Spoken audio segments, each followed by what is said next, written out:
Hello everyone, welcome and welcome back to my channel. I hope you all are doing well. सर्दी बहुत ज़्यादा हो रखी है। आज हमारे गुड्डे की हो गई है तबीयत खराब। इसको रात से ही बहुत तेज बुखार है। तीन का बुखार होने की वजह से इसका मुंह बहुत ज़्यादा कड़वा हो गया था, इसलिए इसकी बोलने पे हमने मंगवाया है पिज़्ज़ा, ताकि बेचारा थोड़ा बहुत कुछ खा पाए, क्योंकि रात को इसको वॉमिटिंग भी हो गई थी। वैसे तो हमारे घर में चटोरी जबान सभी की है, हर कोई तैयार ही रहता है बाहर का खाना खाने के लिए, इसलिए हमने लगे हाथ थोड़ा सा बहाना उठाया और मंगवा लिया पिज़्ज़ा। देखो पसंद है मार्गरेटा पिज़्ज़ा, हम लोगों ने मंगवाया पेरी पेरी स्पाइसी पिज़्ज़ा। का बुखार की वजह से इतना बुरा हाल था कि उसके कड़वाहट ही फील हो रही थी। पिज़्ज़ा में भी उसको कोई टेस्ट नहीं आया, कड़वी लग रही थी चीजें।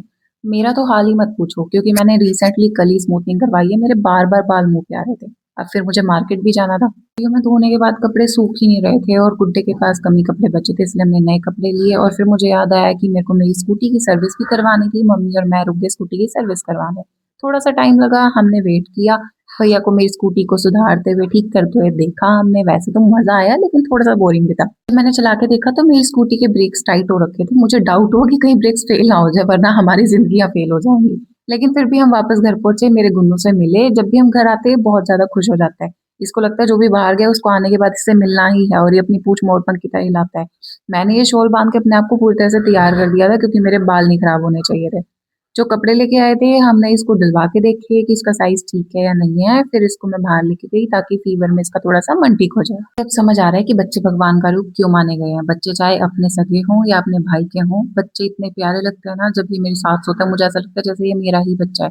रात को उसको फीवर था, मुझे भी ऐसा हो गया जैसे मेरी तो जान ही जा रही है। फिर भी इस वजह से मैं इसको घुमाने लेके आई थी, ताकि थोड़ा सा अच्छा लगे उसको और बेटर फील करे। फाइनली जब ये ऐसे झूल रहा था, मुझे इसको देख के सच में बहुत अच्छा लग रहा था। शुक्र है थोड़ा सा एंजॉय किया इसने। कोविड के बाद से टाइम इतना जल्दी जल्दी भागने लग गया है ना, कि पता ही नहीं लगा जनवरी के 3 दिन कब खत्म हो गए हैं। कुछ किया भी नहीं और ऐसे ही बस टाइम चला गया, सिर्फ ठंड ठंड एंजॉय कर। ये हमारे सफीदों का नाग क्षेत्र है, ये बहुत ही ज्यादा फेमस जगह है। अगर आप लोगों को पता होगा तो ये महाभारत में भी जगह यूज हुई थी। सफीदों का एक्चुअली पुराना नाम था सर्पदमन, जहाँ पर जो पांडव थे वो रहने आए थे और वहाँ पे नागों ने उन पर अटैक किया था। वैसे तो हमें ये भी सुनने में आता है कि यहाँ पे अक्सर बलि मांगते रहते हैं, मतलब कि हर साल यहाँ पे कोई ना कोई मिलता ही है मरा हुआ। कुछ नहीं पता इसके पीछे का लॉजिक क्या है, कि कोई जानबूझ के सुसाइड करता है या सच में ये जगह बलि मांगती है, इसका कोई ठोस सबूत नहीं है। पहले ये जगह बंजर थी, लेकिन अभी कुछ टाइम से इसके बैक साइड वाली एरिया को पार्क में कन्वर्ट कर दिया। काफी सुंदर लगता है अभी यहाँ पे बैठने का, यहाँ पे खेलने का, फोटो खिंचवाने का अलग ही मजा है। अभी काफी सुंदर लगने लग गया है। ये देखो वहां पे उन्होंने अच्छा खासा वो बना रखा है, बैठने की भी जगह है और काफी इंजॉयबल मोमेंट है यहाँ पे। यहाँ बैक साइड में मंदिर भी है, मंदिर भी बहुत ही सुंदर है। मैं जा नहीं सकती थी क्योंकि हम लेट हो रहे थे। मैंने बोला कि उसको बर्गर खाने का मन था, तो मैं आ गई अपनी चंदू की दुकान पे और मैं लिए बर्गर, और पड़ोसियों का भी कुछ पैक करवाना था, तो मैं वहां से वो लेके वापस आ गई।